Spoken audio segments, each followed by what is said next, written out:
Hey, everybody. I am here with Alchemy, and this is a bit of an impromptu um, recording. It may not have the usual polish and panache that you're accustomed to, but we are going to talk about, well, Alchemy, why don't you tell us exactly what we're going to talk about? I'll let you take the lead, because the format is that Alchemy is going to do a presentation, and then I'm going to ask follow-up questions, and then hopefully this will be yeah, I like that, a structured dialogue, and then hopefully it'll be entertaining and also edifying. Resourceful. Value as a resource. Yeah. Hi, everyone. 안녕하세요. Konnichiwa. I am Alchemy. I guess all you need to know about me. I've been on appearances with Saturdays with Renee. Shout out to Sister Renee and Dr. Jab on Black Liberation Media, on Benji Schoendorf's excellent series Psymat, and on his Substack Resistance is Fertile, his media project. But essentially, I would say all you all need to know about me is that I'm someone who's for complete national liberation of the 570 plus indigenous nations of Turtle Island / Abya Yala, and complete and total African liberation and African liberation for the African people under scientific socialism. And I consider myself a decolonial student of Marxism-Leninism. I'm an Okinawan Korean Japanese person, and I intend to have a little bit of a structured conversation with Comrade Duane about the main universal relationships and philosophical category pairs of materialist dialectics. From the Vietnamese education curriculum's understanding and pedagogical reproduction of this knowledge system that I've received from Comrade Luna Nguyen's excellent translation of the Vietnamese curriculum for the principles of Marxism-Leninism. My false background isn't letting me show this to you guys, but please check out. That's fine, because you can download this for free. Yeah, and also I'll put a link to the book. Sure. And others who are subscribed to this channel, or who will subscribe to this channel, absolutely, have no doubt seen the cover, because it's the cover of the channel itself, actually. That's true. That's true. Yeah. This is the putative channel name origin of our little project here, me and Comrade Duane, you all. And all I'd like you to know is that this is not intended to be a catch-all, be-all. I'm not intending this to be a 101 on dialectical materialist philosophy. We're going to be teaching some of the principles of the methodology, a subfield of dialectical materialist method philosophy called materialist dialectics.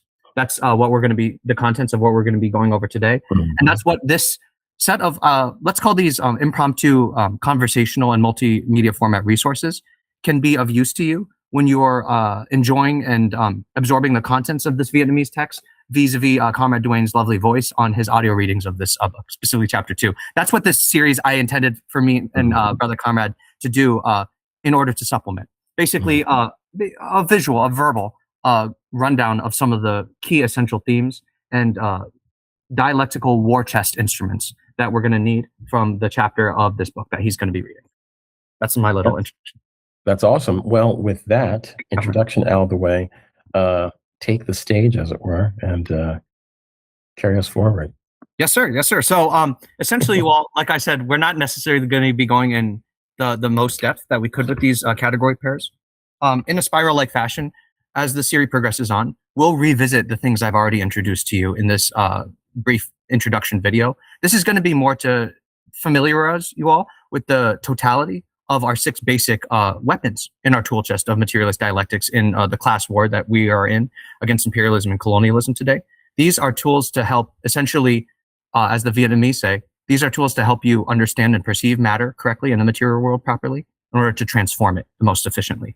So what I'm going to be going over with you guys today is 6 universal dialectical relationships, as the Vietnamese Marxist-Leninists say, or you could also call them 6 philosophical category pairs that you can apply in your thought and in your action and in your praxis to any phenomenon, system, process, thing, person, or natural event in all of society. These apply to anything in nature, human thought, and society. And they're used, again, not to necessarily give you new information about the world, but rather to help you accurately organize information you're already taking in with your human senses from the world to be able to perceive material processes and systems of relations as they actually already exist. So this helps you kind of, Comrade Duane, you'll remember this. If you all watch my Saturdays with Renee's appearances, shout out to Sister Renee, you'll remember me saying this. These are a lot like the organizers in the back of your car, right? In the back of your trunk. They help you make slots and boxes and compartments to put in the contents of your trunk in order for them to be arranged in the most efficient way possible. These are what these dialectical category pairs do with your thoughts, you all. this is the value that they have. And you'll see more as we get into each of them. They each have a different purpose. So right off the bat, the 6 category pairs that we're going to be going into depth with you guys today are the particular general category pair, the reason result category pair, the necessity and accident category pair, the content and form category pair, the essence and phenomenon category pair, and the possibility and reality category pair. Now note, those of you who are already studying Luna Nguyen's excellent translation, the common and particular, or the particular and general category pair, that's going to line up with what we call the private and common in the Vietnamese terminology. And necessity and accident is going to be the same thing as what they refer to as obviousness and randomness. I'm just mixing a little bit of our English Marxist-Leninist and Engels' terminology of these terms to maybe make these go down the best as possible to the Western mind and the Western ear. So all that being said, you all, generally speaking, the category pairs, like I said, are used in analysis and thought and in action. The particular general category pair is about analyzing things in their difference and sameness. The reason result category pair is about things, analyzing them from the point of causation and from the point of view of how mutual interactions cause change. More on that later. The necessity action category pair is more about navigating the boundaries that are ever fluctuating between certainty and unpredictability in life, in politics, and in the motion of matter. The content form category pair is most used for understanding when change happens and how that starts from the substance of things and then goes on to affect the structures of things. So essentially, in a very penetrating but simple way of explaining it, content and form is what helps you understand when revolutions and things occur. More on that later. Essence and phenomenon category pair is for us to understand how things as internal contradictions externalize themselves to the outside world. And the possibility reality category pair is for us to identify the prerequisites that certain possibilities require in order to actualize into reality. So basically, the possibility reality category pair, you all, is to give us guidelines on how to transform things, right? So right off the bat, Comrade Dwayne, before I get into any of them in particular, do you have any questions? No, but just an observation, which is that one of the things about this area of practice that I think you stress and everyone stresses who uses it is that it applies both to macro events, but also the events of one's personal life as well. Yeah. Like a fractal, it scales all the way up, as Dr. Felicia might say. Shout out to Dr. Felicia. Yeah. This works on, again, I don't want to repeat myself too much from my Saturdays with Renee's appearances, you guys, but if I were to a little bit, for those of you who haven't seen it, like I said back then, it applies from everything from atoms to cells to relationships to the glorious Islamic Republic waging a war of the against the death empire of America and the Western Atlantic powers in the final throes of their life process. These categories apply to all these because all of these specific levels of matter that I just told you guys are all subject to the same universal laws of motion and change and the universal relationships all matter is innervated by. And just a little reminder for the budding Marxists in the audience, matter is not being used in our conversation between myself and Brother Dwayne in its scientific definition. The particular sciences from chemistry to systems engineering, what Comrade's Dwayne's field is, to chemistry, to biology, to evolutionary sciences have their own definitions of matter, of the category of matter. We are using the scientific philosophical category definition of matter, which is the most applicable, general, or universal. Our definition of matter, what the Vietnamese Marxist-Leninist pedagogy says is this: matter is anything that exists objectively, independently of, and outside of the human mind and the human senses. And it is also the thing that is reflected in and recorded in the human consciousness as humans interact with the world through praxis and labor. But all you guys need to know is when I say matter, this can mean Comrade Dwayne's thoughts in relation to myself as the subject. This can refer to events that are taking place between the glorious resistance of Hamas and the Palestinian Liberation Movement and the Zionist entity. This can even refer to things that have happened in the past, other people's feelings and relationships, debt, capital, and trauma. Anything that exists outside of yourself as the observer and the subject technically is matter under the philosophical definition. And one more important thing to stress before we get into these categories is that the Vietnamese Marxist-Leninists always stress viewpoint is extremely important. Everything is its own subject in the universe, technically speaking. So any category or event or process or system can be analyzed according to many different viewpoints. And these categories apply no matter what viewpoint you're speaking from. But that's why for some things, a phenomenon can possibly be essence for one thing's viewpoint, but phenomenon for another. Or something could be common from the viewpoint of a certain group, but particular from the viewpoint of a whole economy. So these are very fluid. These are not categories that are static and stultified and disconnected like the Aristotelian philosophical tradition. We don't have to get into that, but these are different philosophical category pairs, you guys. These are scientific. These are capable of fluidly reflecting the dynamic way the world actually exists, which is in terms of change, relationship, and interconnection, and ultimately unities of opposing forces. All right? And it's important to note that in the Vietnamese text, the history, the differences between the Western siloed point of view and the movement towards dialectical thought and different forms of dialectical thought, all of these topics are covered, actually. So, so by reading the text,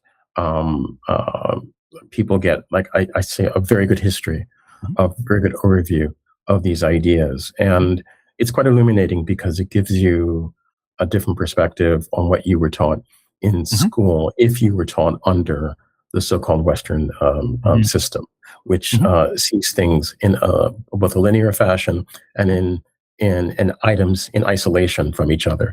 Now, of course, scientists, and this is also mentioned in the text, and Engels noted this, Friedrich Engels noted this in his time, that in his book on about dialectics, that scientists were forced, as they studied nature, they were forced to leave behind the Aristotelian view and embrace some form of dialectical thought. Of a holistic, interconnected philosophy. Because nature itself is that, right? But the society overall has not done so. And even scientists who do so probably compartmentalize that to say, well, yes, the relationship between matter and energy is holistic, but these other things are not holistic. But politics isn't, like, precisely. When you don't have it generalized on the philosophical level, Comrade, one thing I've noticed from appreciating our Chinese and Vietnamese relatives and comrade societies and ours in many form, but from the paradigmatic level, I think you'll like this. You'll chew on this for a while, I'm sure, is that scientists are often the ones who are forced to be dialectical the most in a liberal capitalist society that discourages dialectical thinking. But they are usually unable to generalize it to, say, political sciences, for example, because if you don't understand dialectics from a philosophical level, you won't be able to understand it on a philosophical level. On a political level, even if you understand it on a chemical, biological, physical, or mechanical level. You and me are actually of students of a science background. You just went into your labor with it. I didn't. I think that's why it might be a little easier for you and I to speak each other's languages, as well as understand what's missing in our comrades and our cohorts from the Imperial Corps. We're both born in occupied Turtle Island. But I think that's also why we get along so well, because you understand that I'm not just speaking from a political point of view. I apply this with atoms or chemicals because technically it works on all levels. But I also want you guys to understand the particular sciences have their own particular laws of motion and own particular universal relationships on each level. They are not replaced by the universal relationships and universal laws of motion of materialist dialectics. Rather, one is a particular expression of the other. And note how, in, for example, the U.S. context, political thought is so, well, I'll just say primitive, that that even something as simplistic as game theory, which is quite crude, but which could be applied, say, to understanding the interplay between the Democratic Party and the Republican Party, and how things unfold within the political economy of the United States. Note how people never apply any of this to that. It's just, I must vote for good people to keep bad people from having power. That is the extent of the thinking, which is, you have these categories. There's no relationship between them. There's no interplay between them. That's the difference between ours and theirs. Precisely. And the idea that you can scientifically think about these things is totally alien. And indeed, if you try to get people to think beyond idealist ideas, the ghost of Hegel just looms over us. No matter how many times we try to use our Ghostbusters guns to get rid of him, people resort to these idealist ideas of, I vote for good people and therefore good things will happen, and I live in a good land if I vote for good people. These sorts of things. But anyway, that's a tangent. Carry on. So thank you, Comrade. And while I was going through that in my head with you, and I agree with everything Dwayne said, I think the way to sum that up best is that the two opposites of dialectical materialism as a philosophy is Well, we can understand by defining dialectical materialism. Dialectical materialism is a philosophy that, simply put, says that matter is what all things in the universe are composed of, the philosophical definition, not the scientific definition. All things in the universe are composed of matter, and consciousness, mind, soul, is just a specific type of matter that developed to be able to reflect other matter. This answers an age-old question that's existed across civilizations and societies in the history of the various human social formations, which is the question of the problem of the difference in the relationship between mind and matter. We won't get into this here because this isn't Dialectical Materialism 101, but you all need to understand Dialectical Materialism is a philosophy that, simply put, says everything is matter. Consciousness is determined by matter, but it impacts matter. That's all we need to understand. Idealism is the opposite of Dialectical Materialism philosophically.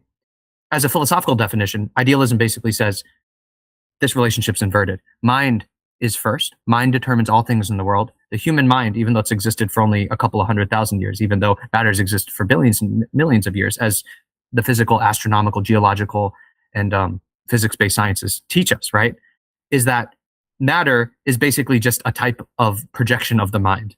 That's not necessarily the correct way to view the world. That's also politically the reason why class structures have innervated our type of thinking, educational apparatus, and whole paradigmatic multi-relational and dimensional spheres of life that we exist in as Western folk. That's why we are encouraged by very determined and invisible class structures we did not choose to be born into to think in this way. Even if you're not aware that you are thinking with idealist philosophical precepts, the idea that mind comes before matter and matter can be influenced solely by mind is the opposite of dialectical materialism. That's the way the West wants you to think. As well as the West would rather you think in a metaphysical way than in a materialist and dialectical way. What does that mean, Alkmi? Materialist dialectics is a subcategory or a subfield, an applied field of dialectical materialist philosophy. Materialist dialectics, it's not wordplay, is the methodology of the precepts of the philosophy, of the axiological principles that matter is everything and mind is a type of matter. Materialist dialectics, as Engels and Lenin put, it's just the science of the universal relationships and the universal laws of motion or change. That's all it is. Or it's the science of contradiction. The metaphysical philosophical tradition wants us to understand that everything in the universe is separate and disconnected and is not connected to everything else. And that change does not happen, or things are not changing all the time. They only change under certain circumstances. Materialist dialectics is the exact polar opposite. It says that everything's changing all the time and everything is connected and defined by their internal and external relationships.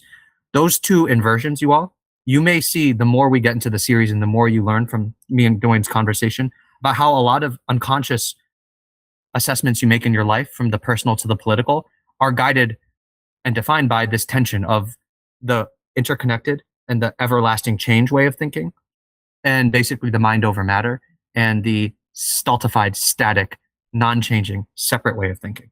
We don't want to think metaphysically and idealist. We want to think in a materialist and a dialectical fashion.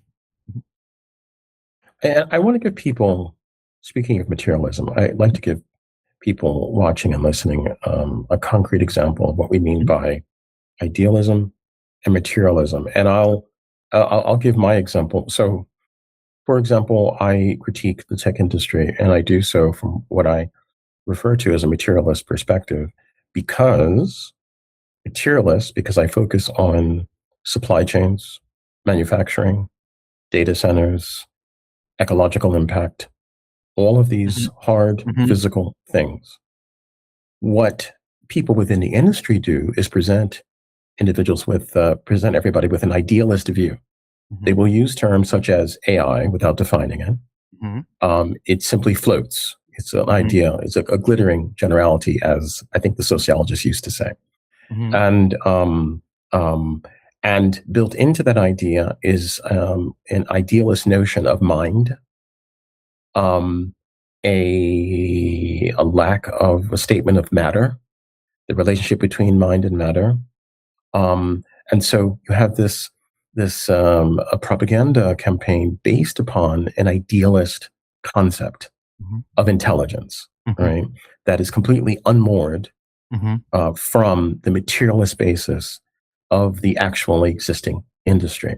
And so the battle is between an acknowledgement of the materialism, the materialist nature of the thing we're talking about, against the statement of idealist ideas, or rather idealist concepts of what's actually happening. And I use the tech industry example because that's what I know best, but this applies to many different things in life. So would you elaborate on that a bit, and perhaps offer some other examples? Because I think this is important for people to grasp, because if you can grasp the difference between a materialist perspective and an idealist perspective, and then go from that to understanding dialectical materialism and materialist dialectics, I think that these are stepping stones towards understanding, in my view. Sure. No, I love that question, Comrade. I take that in stride. So I would say, first of all, one thing that comes to mind for me, coming from a very liberal, occupied Bakonje land territory, place that I'm from Iowa. Oftentimes in America, we're encouraged to be apolitical. And we don't need to get in the rabbit hole of all of what that means or why that's bad for you. I consider our audience, I would assume we're all organically at least some kind of leftist, socialist, anarchist, anti-capitalist. So if we understand that it's bad to be apolitical, I think the Vietnamese socialist, dialectical materialist tradition might say to this point that it's not scientific to be apolitical and it's not materialist to be apolitical, because if you understand how matter actually exists, which is that all things are connected and related, materially speaking, not spiritually, you're not actually behaving or informing your behavior in a way that is consistent with how humans evolved, with how basically political, social, economic formations and relationships exist and occur through supply and demand, through exploitation of surplus labor, through basically supply chains and value chains that bind global South countries into a state of permanent underdevelopment in order for you as an American to get your coffee or your chocolate or your banana. When you ignore politics, you're basically ignoring the matters of the collective, of societies, or how people relate to each other. That's what politics really means from the Greek definition of the word. Politis means matters of the people, right? When you're being apolitical, you're basically thinking and acting in a disconnected way. You're thinking only your immediate life or your family or friends around you or relationships around you are worthy of your time or attention, or basically your directed effort. To be apolitical, basically, from this level of abstraction, you all, I would say it's anti-materialist and anti-dialectical, because it would be idealist to assume that humans can exist in a vacuum without requiring each other or depending on the labor of others, capitalism or not, right?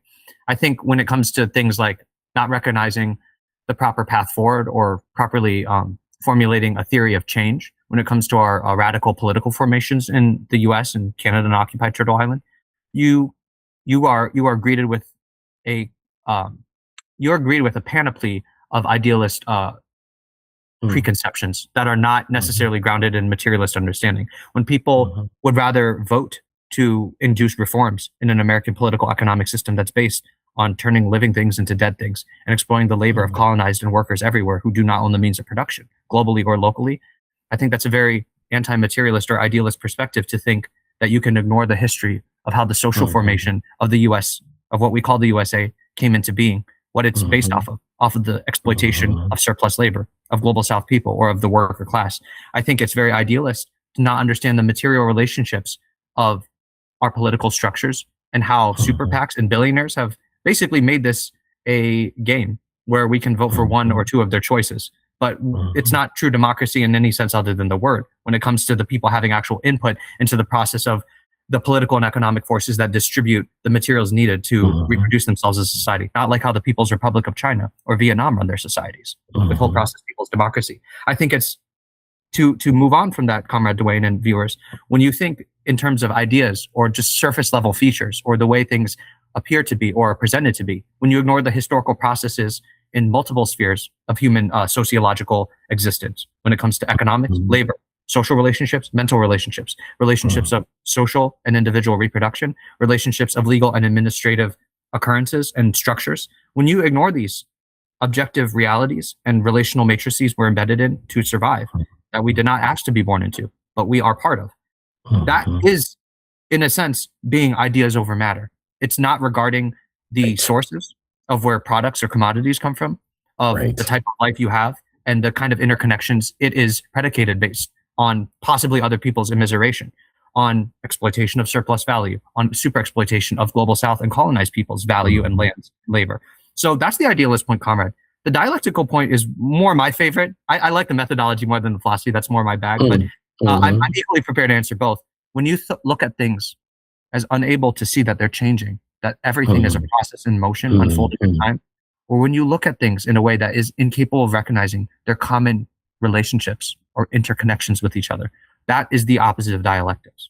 So the opposite of materialism is not to look at economic processes, not to look at the exploitation or the pain or the misery, colonization or structures of violence and inequality that might be the opposite to your cushy, nice global north first world person's life, but dialectically is the cause of your comfort, is baked into why the conditions around you that you were born into objectively and relationally are the way they are.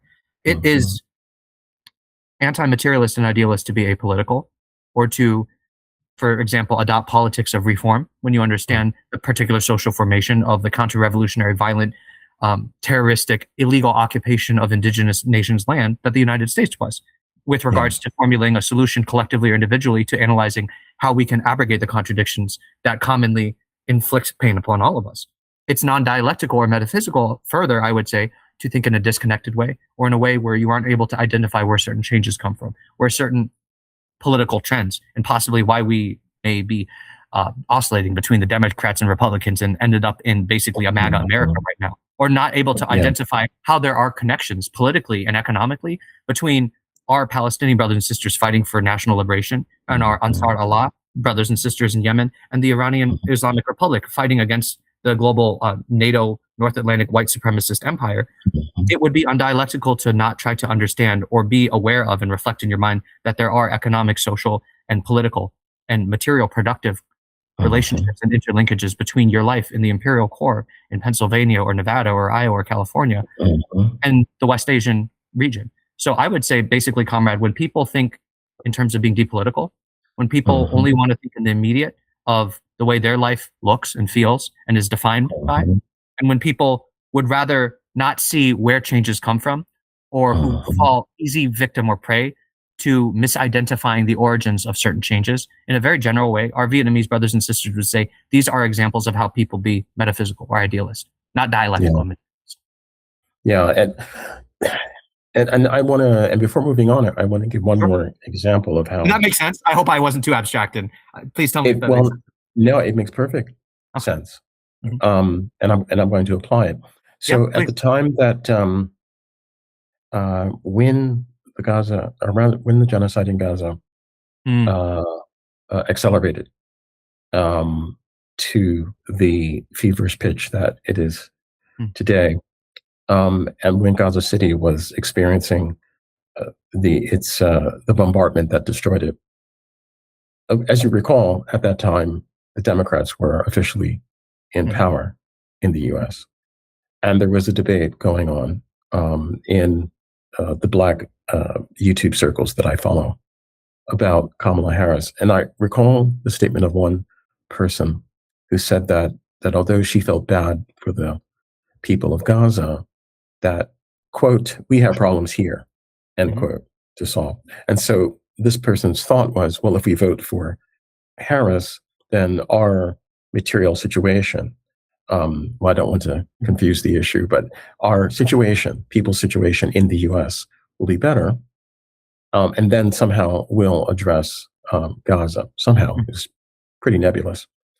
And what occurred to me was that what was lacking was an understanding, as you said, of the linkages, right? The linkages between the political entity at that time, the Democrats, who were, conducting, supporting, providing rhetorical cover for genocide, and the idea that one could vote for this particular political entity and enjoy freedoms at home while this mass murder was going on, conducted by this entity abroad, right?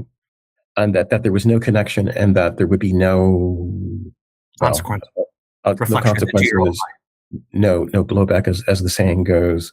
And this is a common idea that things are actually disconnected. And I mention this because this is why this mode of thought, which seems academic at first glance to many people, is in fact, I think, vitally important, because you need to train your mind to see clearly, right? And this is something that we're not encouraged to do in our societies because, of course, it's dangerous for people to train their mind. You can hit the gym, you can run 100 miles, you can do 1,000 push-ups and 1,000,000 backflips, whatever. You do Pilates all day and all night. No one minds you. Be mindful for corporate There's a life. real way to doing that. Yeah. Yeah. There's a fake Yes, way. there is an actual mindfulness, and then there's corporate mindfulness. In any event, you can do all these things where people are encouraged to be individualistic, but not to think about their connectedness. And that's why we're starting this series of conversations, because we think that this is not merely a nice to have way of thinking. It is essential, and has become more essential. It's always been essential, but as conditions become worse, as the information space is polluted more and more with false generated images, as imperial forces become more desperate and throw as much as they possibly can at the populace, it is important for people's minds to be sharper and sharper and sharper. So this is what we're trying to accomplish here, is beginning this. And I see my role here as being the person who will always assist in trying to find the hard grounded examples to help people to understand what we're trying to achieve. Absolutely. Because the goal is to help you help you to as I said, to train your mind, even as we sharpen our own minds, because it's an ever. The more you practice with these, the better you'll get with these, you guys. That's precisely these work right out of the box, as I said. As is true for everything, right? Like Absolutely. everything in life, you have to practice, to get good. So with that in mind, Absolutely. Proceed with the other parts of absolutely. And I would just say, to tie that off with the bow, you all look. I don't need to teach you guys socialism. I'm not even going to teach you guys dialectical materialism here, just materialist dialectics. Let's get one thing straight with what we all have in common. We want to make change in the world. This is how you do it. This is how you see the world in the proper way to make the most efficient use of your labor and your material resources to change it in the most efficient way possible. That's all this is. You can't do that unless you have a proper understanding of politics. You cannot have a proper understanding of politics unless you have a proper understanding of the relationship between matter and mind. Matter determines mind. Mind can impact matter through labor and through praxis. And you do not have an understanding of politics unless you have an understanding of the fact that all matter is connected and all matter is always changing, because all matter contains contradiction. If you understand the relationship between mind and matter, and the relationship between relationships and change, that is how you practice correct politics, in the most brief way to say it. That's what we're doing here. All right, you guys. So in the interest of time, I actually have a lot of what I'm about to go over with Comrade Dwayne on my Saturdays with Renee, episode 1 of my dialectical series. Please go check that out. Shout out to Black Liberation Media. Shout out to Black Alliance for Peace, Good Communists, and Black Agenda Report. Shout out to our whole Black radical left in Turtle Island. I consider myself a humble teacher of you all, just like I'm a humble student of you all, just like I'm a humble student of this. I'm not any kind of expert in anything, you all. I'm just a big nerd about dialectical materialism and Matt Dyer. And that's what I want to share with you guys. My passion for it, as well as the proper and practical usage of it. Now, given that, I went over most of the first 4 of the 6 pairs I'm about to go with you guys on her show. I'm actually going to start in reverse order with Comrade Dwayne in the interest of both our time. And as well as, you guys can always go back to that for the first 4 that I'm going to leave at the back end for this talk. I'm going to start with the ones I didn't have time to get to with her. So for all you who are in the same audience, you know what the hell I'm talking about. For all you who don't, just ignore the last 30 seconds of what I said. We're going to get into this ass backwards. So Comrade Dwayne, the first, and we're going to go in a very general level. I'm not going to spend too much time in each one. I want you to ask questions all throughout. We'll revisit these at least 2 or 3 more times you want. Don't worry about the depth. I'm only worried about the quantity. So possibility and reality is a category pair. I usually tell my comrades, my partner, this. It has to deal at the most essential level, Comrade Dwayne, with transforming things that already exist, inducing changes that are suitable. What the Vietnamese Marxist-Leninist teaches us is that reality is the category that has to do with anything that already exists, currently exists, or has existed in the past. Anything from your birth to your relationship with your wife, to my relationship to my comrades, to the computer on my table, to the talk we're having now, is all reality. These are things that just exist. Everything that exists is made of relationships. Possibility is the philosophical category pair that has to do with potential states or potential existences, relationships, properties, or identities that have not been realized, do not yet exist, but could exist. Here's the dialectical relationship between the 2 categories, you all. Every reality was formerly a possibility that was actualized after certain conditions were met. Every reality contains new possibilities. possibility can transform into reality, but not all possibilities are equally able to transform into reality. It depends on the conditions that are required for each one. Going further, the Vietnamese dialectical materialist textbook says that there's at least 4 types of possibilities when you want to break this category further. It defines them based on how likely they are to occur and what their requisites are for actualizing. There's necessary possibilities, there's accidental possibilities, there's practical possibilities, and there's abstract possibilities. Very briefly, necessary possibilities are possibilities that will always occur based on internal relationships and laws inside of something. If I drop a rock on the ground, there will always be noise as long as there's something solid that can absorb the kinetic energy and convert it to sound energy. So because of the internal laws of the earth and the mutual law of gravity and attraction between the rock and the planet that we're sitting on, it's a necessary possibility that whenever I drop the rock in the condition that it's in my hand and above the earth in some level and separated spatially from the ground, it will always fall. The possibility of that rock falling and producing a sound upon its impact, mechanically speaking, that's a necessary possibility in this case, you guys. It's a possibility that is objectively inevitable to happen based on certain internal laws. Accidental possibility or random possibility is basically the opposite of that. It's any possibility that is not given or not guaranteed or not completely inevitable. And it's usually due to external mutual impacts between things. You'll note later on, this relates to the category pair of necessity and accident. This is kind of like a fusion of them. You can fuse the possibility category pair category with the necessity and accident. All we need to understand is, you guys, there are certain possibilities that are inevitable and they don't require human intervention. These are ones based on internal laws and internal relationships. And is that necessity and action or necessity and axiom? I'm sorry about that, y'all. Necessity and accident. Accident is also the synonym to contingency, chance, and randomness, i.e. things that are not predictable and not necessarily inevitable to happen. So basically, you guys, there are possibilities that are inevitable. These ones, the Vietnamese categories is because of and actualized due to internal laws and internal relationships. There's accidental or random or contingent possibilities. These are possibilities that actualize that may happen in one way or may happen another way. They're unpredictable. And this is because they are based on and due to external mutual impacts, external interactions, external relationships. Necessary ones are based on internal relationships. Practical possibility, you guys, is the subcategory that refers to any possibility that has all of its conditions already met.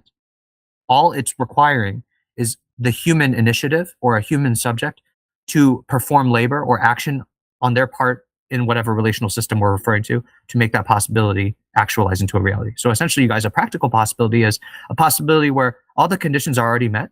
It just is only waiting for a human agent and human initiative, human willpower in a particular way, which is particular to every situation. You might notice I'm speaking vaguely, you guys. This is because these are the general universal definitions. We can fill this with particular content as Dwayne will throughout. But basically, we can actually put some meat on those bones because let's do so, please. Because something that is a potential, of course, was, say, for example, the creation of aircraft, but it didn't become possible until certain conditions were met. Absolutely. Which then, in terms of understanding of the principles of flight, the ability to create certain kinds of materials, to be able the creation of an industrial base, various things had to come together, which, the ancient Romans didn't have. They might have had gliders, who knows? But the ancient Romans could not have produced, say, a Boeing 777. The ideas were there, but the material base and conditions. The material basis did not exist, right? Even though the Earth herself was not the same, but the materials were all there, right? But human society had to develop to a certain point. Precisely, yeah. That's why there's a flux between accident and necessity. We'll get to that later. That's beautiful, Comrade. And you anticipate me. The opposite of that is the last possibility. Abstract possibility, you guys, is a possibility that's, the Chinese call it formal possibility. But basically, you guys, it's a possibility that could exist or could actualize, but the human element is not there. And the objective and the material conditions are also not there. So essentially, abstract possibility is a possibility that could happen if conditions are met, but they're not met yet. And if the human willpower element is there. I'll get more into this in a little bit. The practical possibility category is a possibility that only is waiting for a human element to be there to actualize it. The conditions are already met. See how they're opposites? Necessity and accidental possibility are their opposites. One's a possibility that is guaranteed to happen due to internal relationships. The other is a possibility that's unpredictable and it's due to external relationships. Those are the four possibilities we'll go over for now. You guys may have noticed me keep going back to an element of human willpower, a human element. That's the last thing I'll touch on with this category pair, you guys. In addition to everything I just said, the Vietnamese Marxist-Leninist comrades also want you to understand in social life, not when it comes to chemical laws or interactions and changes that occur due to biology or laws of mechanics or physics. These are mostly in the realm of necessary and accidental possibilities actualizing. In social life, in mental life, in the movement of matter when it comes to politics, political science, revolutionary science, war science, most possibilities require two things. In social life, you guys, the Vietnamese say that most possibilities, only for social possibilities, right, in society and political economy, when it comes to war and imperialism and resisting it, there's going to be an aspect of the possibility that's called the objective conditions. And there's going to be another aspect of the possibility called the subjective factors. Anyone from the Black radical tradition and students of our Black Panther, shout out to Daruba bin Wahad, you'll remember this, having read this in Daruba's contributions in the Black Liberation Army manual on dialectical materialism. He calls this the subjective element or the human factor or the subjective factor.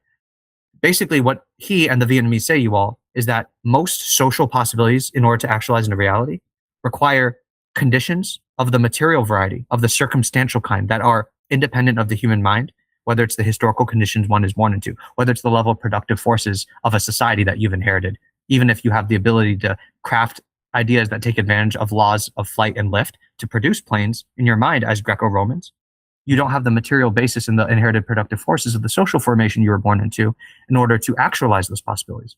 Every possibility, you guys, has an objective condition component.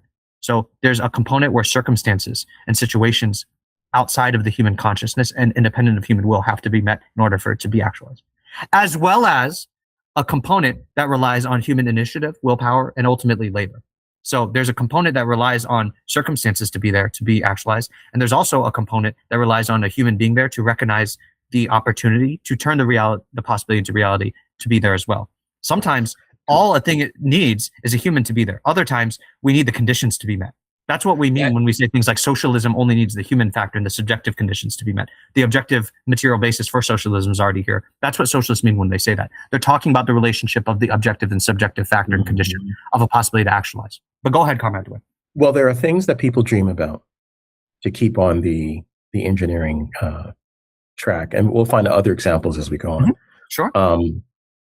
So, for example, colonizing Mars, right? This is an old science fiction. It's an abstract possibility. However, there are material conditions such as the fact that Mars is a radioactive wasteland, the fact that there's no reason to do it because we have a perfectly lovely planet. We don't even have the technology to undo all those contradictions that would be there waiting for us. Precisely. And there's something else that's lacking, which is that this is not, that even if it were possible, and even if there were a good reason to do it, this is not the kind of civilization or society that can do it. Because we don't have the societal conditions, right, under capitalism to be serious enough. Like that's the kind of thing that you would expect. It would take centuries of study and effort.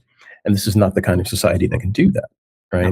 No, and so when people dream of certain things, there's certain science fiction dreams, for example, one of the elements, and this is why this is such a beautiful way of correcting our thinking. One of the things that people almost never take into account is the totality of factors.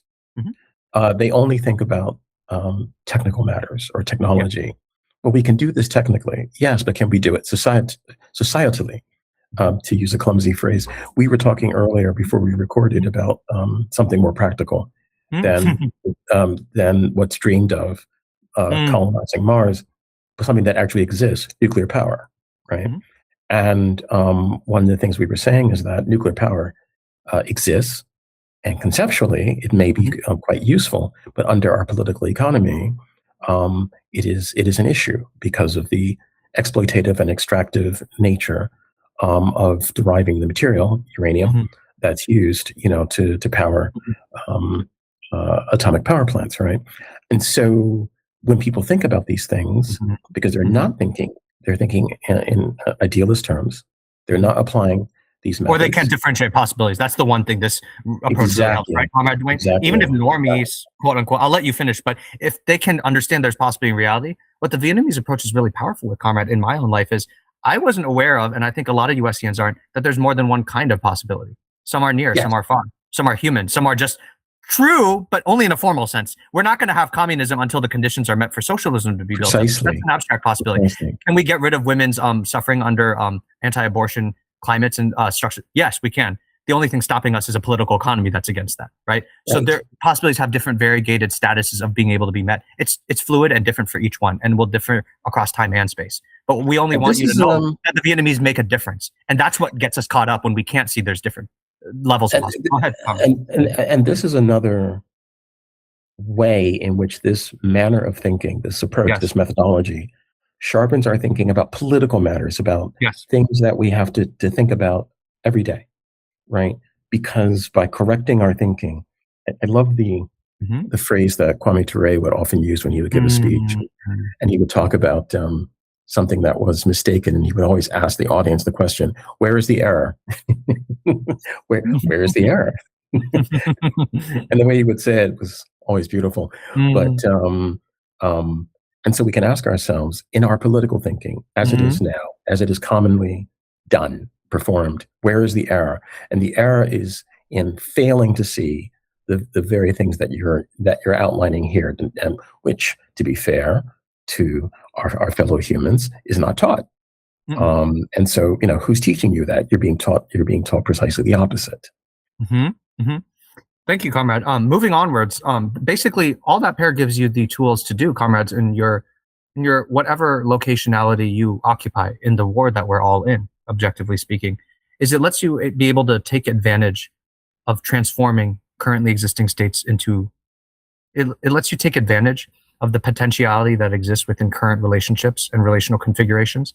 And it lets you have a differentiated way of seeing which potential states can be realized first, what the potential states that are suitable to you and your comrades and your collective require in order to be transformed.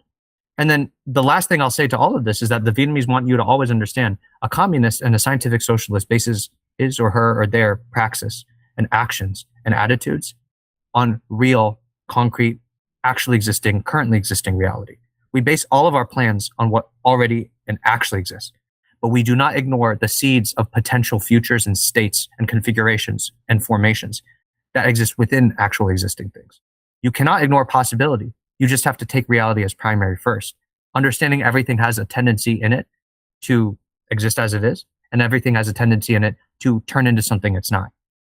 We want to understand that as we're transforming reality through possibility, we also need to understand what possibilities could exist in the new realities we're creating. That will be a source of future problems, future contradictions. It also help us guide our current actions as we resolve current contradictions in the most suitable way. We'll get more into this later. The essence and phenomenon. Well, what occurs to me in the interest of time, sure, because this is our first recording, and we sort of, although I think you've actually done quite well. If I do say so, I don't think so. I think I took too long. I wish I. No. You're doing fine. It's awesome. But thank you, Comrade. But I think that in our second recording, yes, Comrade, will be a bit more.